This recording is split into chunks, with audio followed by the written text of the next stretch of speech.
La nuit tombe sur l'île, la nuit remplit les creux, s'infiltre entre les champs, une marée d'ombre qui recouvre tout, peu à peu.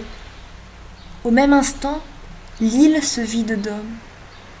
Chaque matin, les touristes arrivent par le ferry de 8 heures. Ils emplissent les espaces vides, ils peuplent les plages, ils coulent comme une eau sale le long des routes et des chemins de terre. Puis, quand vient la nuit, à nouveau, ils vident les mares. Ils s'éloignent à reculons, ils disparaissent. Les bateaux les emportent, et vient la nuit. Je suis arrivée sur l'île la première fois il y a 30 ans. Le temps a tout changé. C'est à peine si je reconnais les lieux, les collines, les plages, et la forme du cratère effondré à l'est. Pourquoi suis-je revenue ? Est-ce qu'il n'y avait pas d'autre lieu pour un écrivain en quête d'écriture ? Un autre abri, loin de la rumeur du monde, moins criard, moins insolent. Un autre endroit pour s'asseoir à sa table de travail et écrire ses lignes à la machine, face au mur. J'ai voulu revoir cette île, ce bout du monde, ce lieu sans histoire, sans mémoire. Un rocher battu par l'océan et harassé par les touristes. 30 ans, la durée de vie d'une vache. J'étais venue pour le vent, la mer, les chevaux à demi sauvages qui errent en tirant leur longe. Les vaches la nuit, au milieu des chemins. Leur meuglement tragique en cornes de brume. Les jappements des chiens attachés à leurs chaînes. Il y a 30 ans, il n'y avait pas d'hôtel sur l'île.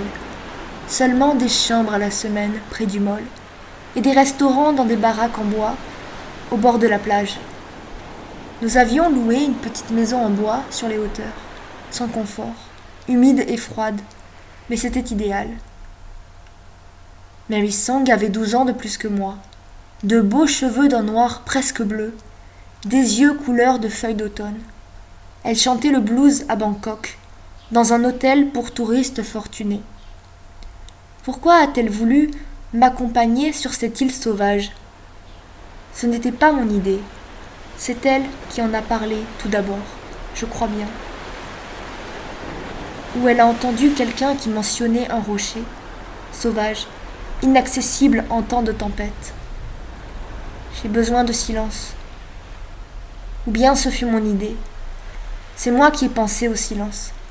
Pour écrire, pour recommencer à écrire. Après les années perdues. Le silence, la distance. Le silence dans le vent et la mer. Les nuits froides, les amas d'étoiles. Maintenant, tout cela n'est plus qu'un souvenir. La mémoire est sans importance, sans suite. C'est le présent seul qui compte. Je l'ai appris à mes dépens. Le vent est mon ami. Il souffle sans cesse sur ces rochers.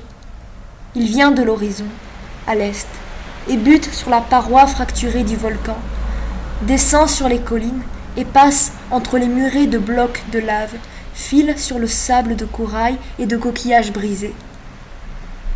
La nuit, dans ma chambre d'hôtel, Happy Day. Comment ce nom est-il arrivé jusqu'ici ? Un nom incomplet, sur une caisse de bois échouée. Le vent siffle à travers les jointures des fenêtres et de la porte, traverse la chambre vide où le lit de fer rouillé ressemble lui aussi à un morceau d'épave. Il n'y a pas d'autre raison à mon exil, à ma solitude. Seul, le gris du ciel et de la mer, et les appels lancinants des pêcheuses d'ormeaux. Leurs cris, leurs sifflements. Une sorte de langage inconnu, archaïque.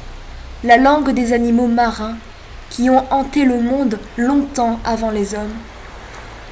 Hua, Hia, Hai, Hai. Les pêcheuses étaient là quand Mary m'a fait connaître l'île. Alors tout était différent. Les pêcheuses de coquillages avaient 20 ans. Elles plongeaient sans habit, la ceinture lestée de pierre, portant des masques récupérés sur les cadavres des soldats japonais. Elles n'avaient pas de gants, ni de chaussures. Maintenant, elles ont vieilli. Elles sont vêtues de combinaisons de plongée en caoutchouc noir. Elles portent des gants en tricot acrylique, des chaussons en plastique de couleurs vives. Quand elles ont fini leur journée, elles marchent le long de la route côtière en poussant leurs récoltes dans des landaux d'enfants. Parfois, elles ont des scooters électriques, des triporteurs à essence. Elles ont des couteaux en inox attachés à leur ceinture. Elles ôtent leur combinaison de plongée au milieu des rochers, près d'une cabane en parpaing.